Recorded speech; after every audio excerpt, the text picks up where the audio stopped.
जिससे बारिश की संभावनाएं बन रही हैं। वैसे तो डब्ल्यूडी कई सारे आए लेकिन उनसे बारिश नहीं हुई, ऐसी बारिश नहीं कम से कम जिससे कि आप राहत महसूस कर सकें। तो यहाँ पर उत्तर भारत में जो डब्ल्यूडी पहुंचेगा अगले 24 घंटों में, उसका असर किस तरह से होगा, हम सबसे पहले उसकी बात कर लेते हैं।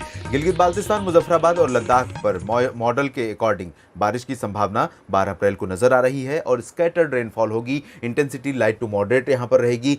जम्मू कश्मीर, साथ ही साथ हिमाचल प्रदेश और उत्तराखंड के उत्तरी हिस्सों में कुछ स्थानों पर हल्की से मध्यम बौछारें गिरने की संभावना है।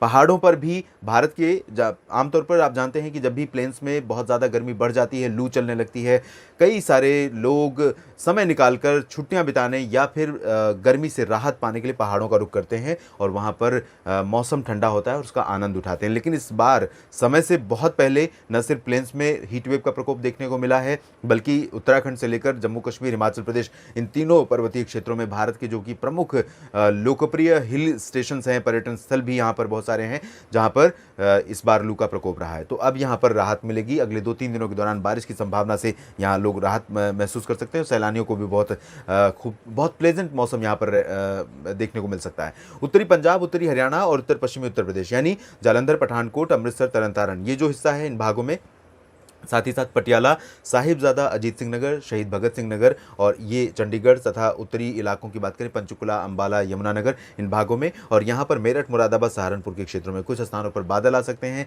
बूंदाबांदी हो सकती है और हल्की वर्षा की भी उम्मीद यहाँ पर आप कर सकते हैं। और यही कंडीशन आप राष्ट्रीय राजधानी दिल्ली, एनसीआर में भी एक्सपेक्ट कर सकते हैं, खासतौर पर दोपहर के बाद शाम के समय।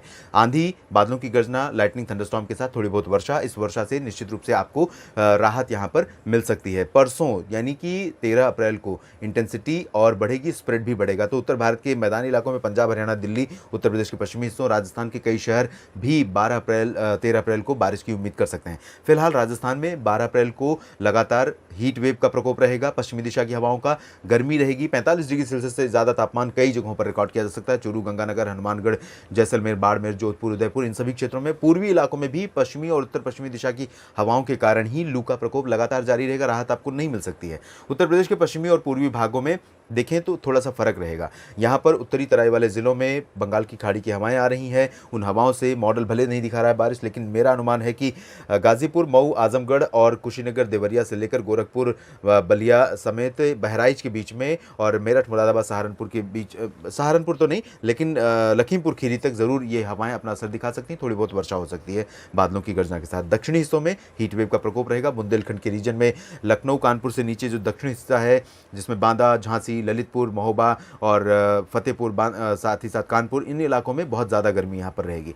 मध्य प्रदेश में पूर्वी इलाकों में अपेक्षाकृत हालात थोड़ा सा बेहतर हो सकते हैं, लेकिन हवाएं लगातार उत्तर पश्चिमी दिशा की ही रहेंगी। तो पूरे शहर ऐसे होंगे मध्य प्रदेश में, भोपाल से लेकर उज्जैन, इंदौर, रतलाम, ग्वालियर समेत जब माफ कीजिएगा, जबलपुर, मांडला, बालाघाट और सागर, सतना, पन्ना, रीवा में जहां लू का प्रकोप रहेगा। गुजरात में भी सभी शहरों में लू का प्रकोप रहेगा। हालांकि अरब सागर से यहां थोड़ा हवाओं का असर होने के कारण थोड़े बहुत बादल आ सकते हैं, थोड़ा टेम्परेचर भी ड्रॉप हो सकता है, आधा डिग्री या 1 डिग्री, लेकिन ज़्यादा फर्क नहीं पड़ेगा।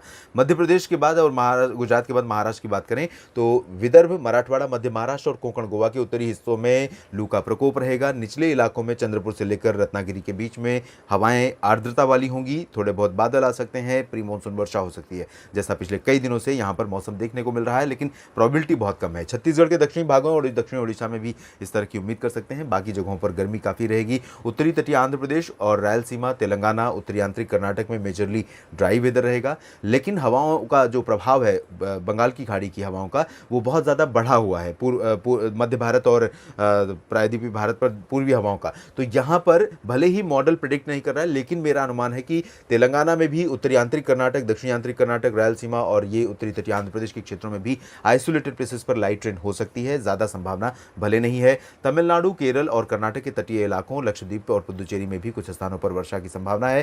केरल और तमिलनाडु में ज्यादा बारिश होगी। दक्षिणी तमिलनाडु, तिरुचिरापल्ली, मदुरई, अनंतपुर, पंबन, कन्याकुमारी, ये वाला जो हिस्सा है, उत्तरी हिस्सों में लाइट रेन 1-2 जगहों पर एक्सपेक्टेड रहेगी। अंडमान और निकोबार द्वीप समूह में पहले की तुलना में मौसम परिवर्तित हुआ है, यहाँ पर बारिश की गतिविधियां कम हुई हैं, लेकिन लाइट रेन यहाँ पर 1-2 जगहों पर हो सकती है। देश भर के मौसम पूर्वानुमान के इस बुलेटिन में फिलहाल इतना ही। धन्यवाद।